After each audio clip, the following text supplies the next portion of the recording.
এই মুহূর্তে আমরা দাঁড়িয়েছি তুরস্ক ইস্তাম্বুলের তৎকালীন সামনে।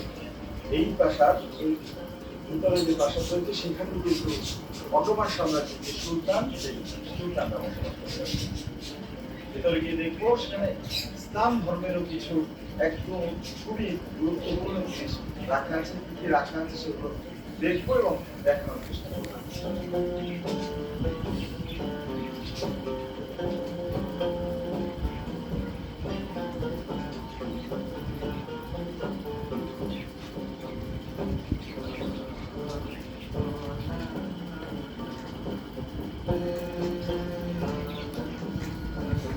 যেতে যেতে কিন্তু এই ভবনগুলো চোখে পড়বে, এগুলো কিন্তু শত শত বছরের পুরোনো।